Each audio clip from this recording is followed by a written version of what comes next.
Hello, I'm Calvin Anderson, and I'm Quality Assurance Director at the WCIRB. Today's webinar will provide a comprehensive look at the property management classifications. During the webinar today, feel free to ask questions using the question pane.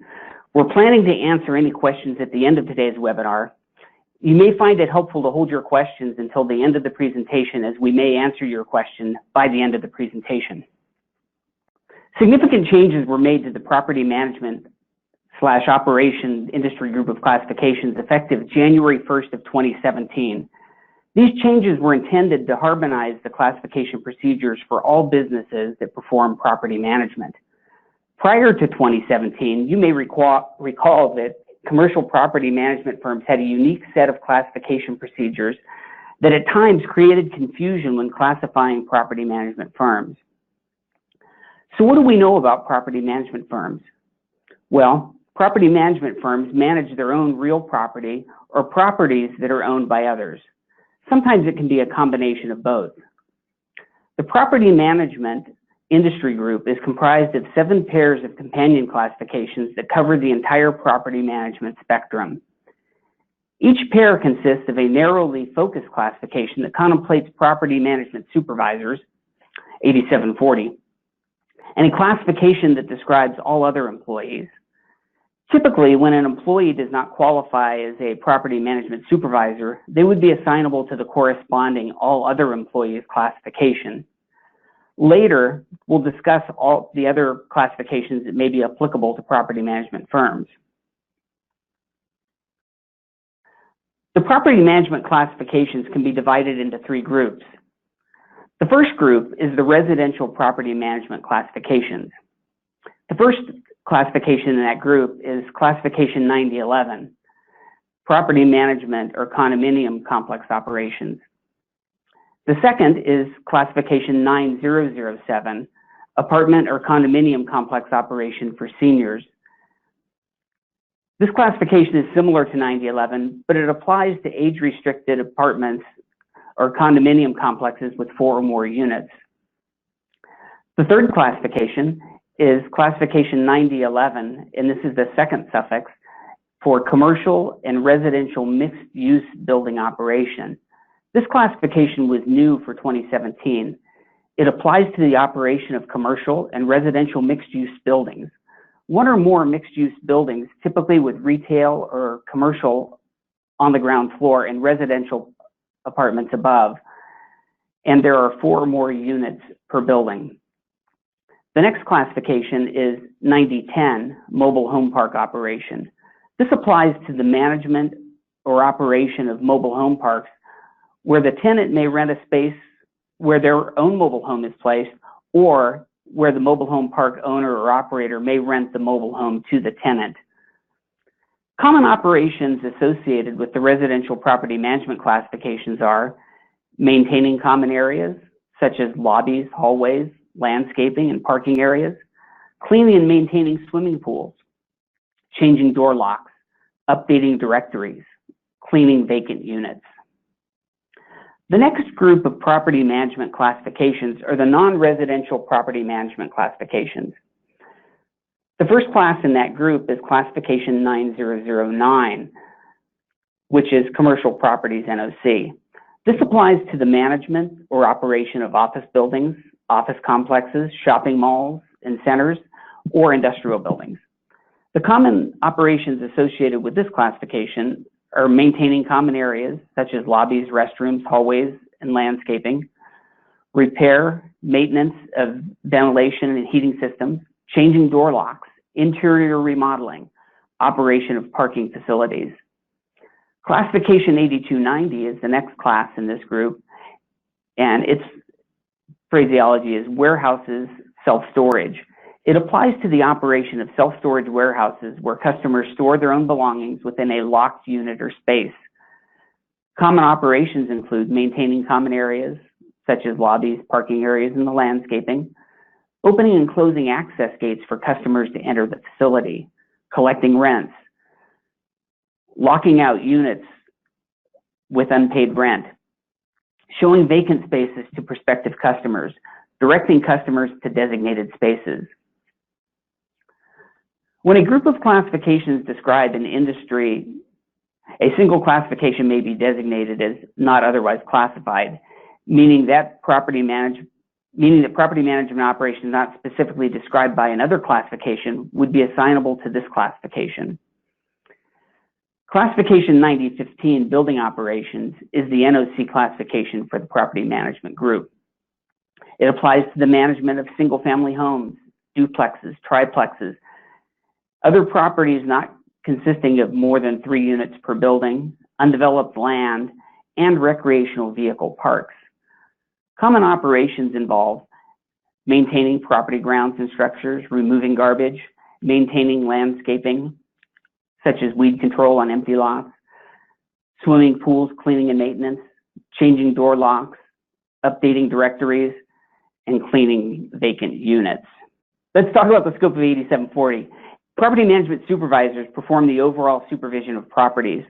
The duties include interviewing applicants, showing vacancies, processing rental agreements, collecting rent, performing tenant relations, hiring subcontractors and vendors, managing maintenance, care, and operation employees through a supervisor, walking properties to inspect for appearance and habitability. When would a property management supervisor be assignable to the all other classification? When they reside at the property managed by the policyholder would be the first instance. If they perform property maintenance operations, such as fixing plumbing or replacing electrical switches, or if they directly supervise maintenance workers. In that scenario, there would be no maintenance supervisor over the maintenance workers. The all other employees classification is assignable to maintenance workers, groundskeepers, any resident employees, which may include an on-site manager, and security employees based on the type of property being managed. So maintenance workers at a commercial building would be assignable to classification 9009. Property management supervisor who resides at an apartment complex managed by the policyholder would be assignable to classification 9011-01. Remember, when property management firms provide lodging to their employees, the total remuneration shall include the market value of such lodging. This applies to all of the property management classifications. In this industry, it is normal for the employer to provide rent-free or reduced rent or lodging to such workers. Effective January 1st of 2017, Section 5, Payroll Remuneration Rule 1B of the USRP was amended to define the term market value as follows. Market value is the cost to rent similar lodging in the open market minus any rent paid to the employee. The market value shall not be reduced based on partial business use of the housing unit, the tax value of the lodging, the rent control value, or similar reasons.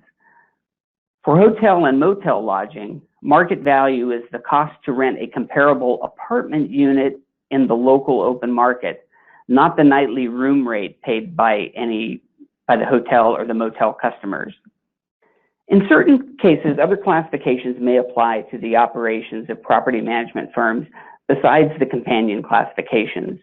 The Special Industry Classification Procedures, Part 3, Section 4, Rule 9, Property Management Operation, specifies that Classification 8741, real estate agencies, may apply to leasing agents, provided separate property managers are maintained to manage the policyholder's properties, and the leasing agent does not reside at any of the properties managed by the policyholder. Leasing agents meet with prospective, show vacant units, and accept rental applications and credit authorization forms. Classification 8810 may be applicable to the policyholder's operations provided the worker's duties meet the criteria outlined in the definition of clerical office employees, and they do not reside at any of the premises managed by the policyholder. If clerical workers perform duties such as collecting rent, unlocking doors for tenants, overseeing maintenance employees, showing apartments, they do not qualify for Classification 8810. Division of Payroll. It's common for property management firms to manage different types of properties that are described by different property management classifications, and hence may have different pure premium rates. When is it okay to divide an employee's payroll? Provided the payrolls are segregated in accordance with Part 3, Section 5, Rule 3, Division of a Single Employee's Payroll of the USRP, the payrolls may be divided between the all other employees classifications. For example, the policyholder manages a series of commercial buildings and residential duplexes. A common maintenance crew is maintained. The policyholder could use both classifications 9009 and 9015, provided payroll segregations were maintained between the commercial property and duplex maintenance operations. When is it prohibited to divide an employee's payroll? In the prior example, if the employer did not keep payroll segregations, the maintenance payroll would be assignable to the highest rated classification. In addition, it's not permissible to divide payroll between 8740 and any other property management classification. So a property manager who also performs maintenance or other duties outside the scope of 8740 cannot be assigned to classification 8740. It's not permissible to divide payroll between classification 8741 and any other property management classification. A leasing agent must combine their duties to showing vacant units and performing the associated paperwork. If they act as the manager on duty to unlock units for tenants, direct maintenance staff, or other maintenance duties, they do not qualify for classification 8740.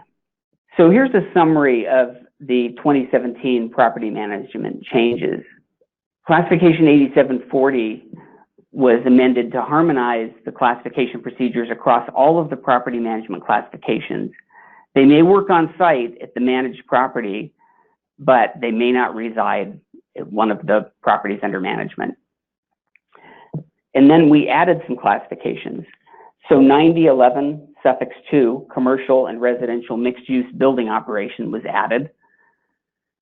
Classification 8740 suffix 07, commercial and residential mixed-use building operation property management supervisors was added. In addition, the special industry classification procedures for property management was added to the USRP. And this is a collection of rules that apply to the classification of property management businesses. In addition, we removed the minimum payroll per location that was part of all of the property management classifications. So this ends the scripted part of our presentation today, and I'm going to look to see what questions we have. So the question is, if a clerical worker at a 9011 operation, so an apartment or condominium, accepts rent money, is it true that they do not qualify for 8810? And I would say that if we have a clerical worker who doesn't reside and somebody comes and drops off a rent check or something like that, that they would be okay in 8810. If they were going around to people's homes and they were knocking on doors and they were then trying to collect rents from the tenants, I would say in that instance, they would qualify for the 9011 class. So we have a question, if there's a company performing refurbishing on an apartment, would the 9015 class apply to the person doing the patch jobs, painting, and touch-ups? And so this is a question that comes up that we have to look at the contrast between a general inclusion and general exclusion.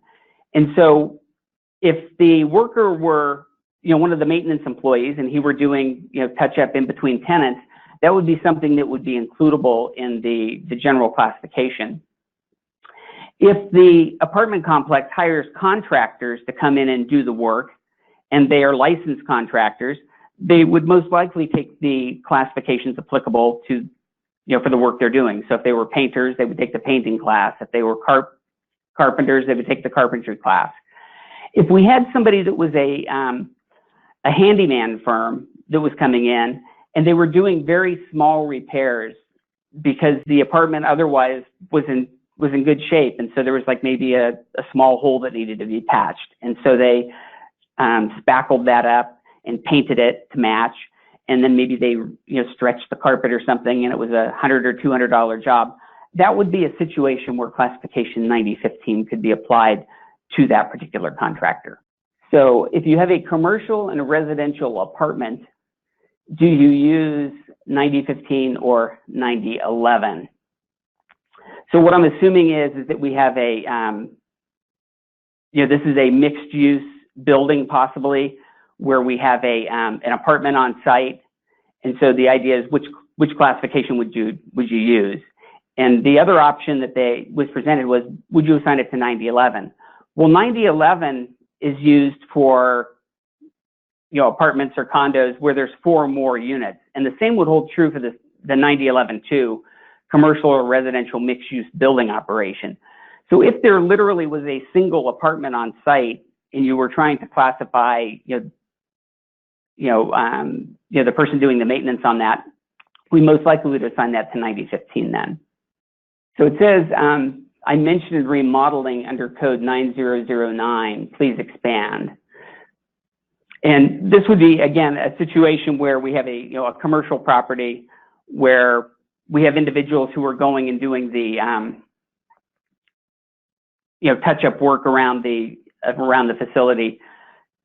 And so if there is, some remodeling that needs to be done, again, if those are the same workers who otherwise are doing the maintenance, that would be assignable under 9009. And then if we had an outside crew that was coming in and doing the work, again, we would have to decide whether or not the construction classifications would apply. Are they a licensed contractor doing the work? Or again, in the case of remodeling, I doubt that you're going to have a handyman that would qualify. The scope or size of the job would probably exceed that for the use of 9015. So the next question is, what if you have a construction company that's hired by a property management company to perform either repairs, maintenance, or landscaping? And so in that scenario, the firm is a construction firm, and they're doing all of these tasks for a property manager, and so they would take the classifications applicable to the work they do. So for example, if they were doing the landscaping, they would take the landscaping class. And if they were then doing, kind of major renovations on an apartment unit, you would classify that accordingly. So we have here, if a residing manager at apartment complex is getting a small salary and reduced rent, we would include the salary and the reduced rent amount, correct? So yes, you would include that consideration that they received, for the reduced rent. That would be part of their remuneration for them. Next question here is, we have an employer engaged in the rental of their own commercial property. The employer rents space for weddings and events like birthday parties and corporate meetings events. We were told class 9015 would apply. However, there's nothing in the phraseology of 9015 to reflect banquet hall events. And I think with these, what we do is we have to look at, what are the operations and, of the employer, because invariably, there could be, other classifications that do apply. And so this probably isn't the best one to describe or to answer in a group setting. So if you want to reach out to me afterwards, if you have a specific example on this, I can kind of look up and see what the specifics were. The next question is, does 8740 include things such as picking up trash in the parking lot and showing vacant apartments? Well, if we have a manager and he happens to walk through or a property management supervisor, and he walks through and he picks up some garbage on the way, I probably wouldn't get real hung up on that. If that's their regular duty, is to clean up the garbage around there, again, we might have a situation where they apply, or classification 9011 would apply to that worker. And again, these classifications, again, they're very specific in the sense that with 8740, the idea is that we're supervising the overall operations, and that we have either maintenance employees under us who are doing the work, or we've subcontracted that out to a firm that's going to do that work. So we have another question here about the clerical office worker. So if the non-residing clerical employees collects rent at the office, and this is a regular part of their duties, would they qualify to be classified under 8810? And again, I think that, the point that we would make on this is that when we have a clerical worker, they're doing clerical tasks. They're in the office. They're not leaving to do anything else. And so if they're in the office at their desk, and that's just the place where people drop off their rent because they didn't have time to mail it, we would be okay with that worker being assigned to the clerical class. So let me read this to you here. It says, you mentioned that a non-resident 8810 employee can accept a rent check dropped off in the office. What if that's the normal practice of the tenant community, to drop off their rent checks and possibly be even issued a receipt routinely by the 8810 employee? And again, I would say that that's fine in 8810. Picture this worker, if they weren't at the apartment complex, if we picked up their office and we moved it to an off-site location, and so they're there and they're opening the mail and the checks are coming in and they're logging them into a book, and then they write out a receipt and they send it to the worker. We have the same tasks going on, and basically that's a collection of clerical tasks. And again, what we want to be careful of, if they go through their book and at the end of the month they note that there's 3 people that haven't paid their rent, and so they leave the clerical office and they go and they start knocking on doors, that's when I think we have a somebody that moved from classification 8810 to 9011. So here's a good question here. Well, they're all good questions, but here's one that we get a lot. And so we have a property management firm that manages 5 condominium complexes, and they have a clerical worker that lives at one of the properties, but it's not the same location as the insured's office. Would we assign that to 8810 or 9011? And so we run into this a lot with the clerical worker, and sometimes even with the property management supervisor, where they supervise one location, but they live at another location that's managed by the employer. Once you reside in a unit that is provided by your employer, you no longer qualify for clerical or class code 8740. And so in that case, once you've determined that they're a residing worker, those classifications are off the table for those workers. So we have classification. Here's another question. Class code 8741 states all employees, including clerical office and outside salespersons, are included in this code. Can you have a property management company with 8741 and 8810 clerical office employees? Class code 8741 states all employees, including clerical office employees and outside salespersons, are included in the class code. So the idea here is if the firm is a real estate firm, and again, we have real estate agents, that any of the clerical support workers that support that operation would then be assignable to 8741. In the case of a property management firm where they've got a lot of, let's say, 9011 payroll, and they have very little 8741, for their leasing agents, again, you might have a situation where you've got all 3 classes that apply. So 9011 for the care and maintenance, we've got 8740 for maybe a property management supervisor, we have 8741 for a leasing agent, and then we could have 8810. And that doesn't conflict because we're looking at, where the governing payroll is being generated. So the next question is, if the handyman that patched the small hole in the wall comes back to the same apartment complex several times for different small things, and the work is like $1,000 a month, would that still be 9015? And this is a situation where what we're doing is we're looking to the rules that are set up by the California State Contractors Licensing Board, and what they say, when a contract is, or when a license is needed for doing that kind of work.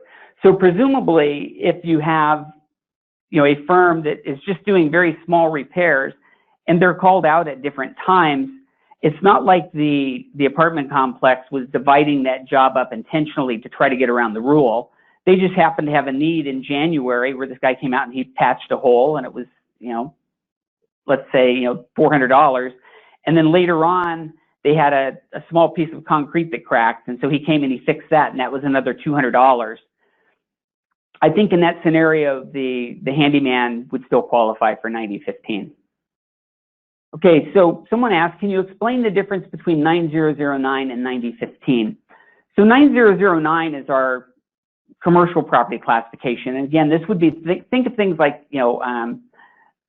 office buildings. Okay, that's a good one, or shopping malls or strip malls. It's that type of property that we're looking at there. 9015, it's the building operations NOC class, so it ends up being the catch-all. And so anything that isn't described more specifically by one of the other classifications would be assignable to 9015. And so what we see in 9015 a lot is single-family homes or a duplex or property that is just, it's an open lot and there's, like say weeds on it or things like that. And so somebody's going out and trimming the weeds, or it might be like an RV rental situation where, or an RV park where you can, come and park. And so we have people that are going around doing landscaping, cleaning bathrooms and doing things like that.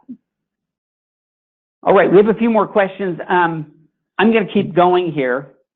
In addition, you can send any additional questions right now to communications@wcirb.com.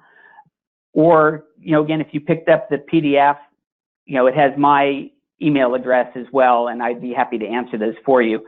I'm going to answer a few more of these as long as you're willing to stay on the line. So I'll get a couple of these. Any of the other ones that we don't get, we'll try to provide you with an email response. So the first one here, what if the clerical office regularly and routinely accepts rent in the office and the clerical worker also lives on site? But he lives on site by choice, not as a requirement of the employer. And so if the employee resides in one of the apartments on site, they're still a residing employee. And so what we would do is we would take the clerical worker to class code 9011, presuming that this is an apartment complex. And then it says, what if the clerical worker is dispatching maintenance workers, checking on the progress of the maintenance worker? Well, if the clerical office worker is working in the office and that they are calling out to the maintenance supervisor and saying, hey, Mrs. Jones called, she's got, a big, water leak happening in her apartment. Can you go check on that? And so she's there at her desk, doesn't leave. And then, the maintenance supervisor goes and takes care of it. And he calls in and says, hey, we're all done with that. And she goes, oh, great. Now you can, fix the sprinkler that's broken in the lawn. In that scenario, I would say that she would still be classified under 8810. If, however, she went and looked at Mrs. Jones' apartment and said, oh, wait, you forgot to do this or that, or hey, that sprinkler is still broken, she may be then assignable to 8740 or 9011, depending on the on the circumstances there. I think we're going to wrap this up for now, and then any questions that are unanswered, we'll try to get back to you. Thank you so much for attending, and I hope you found today's material helpful.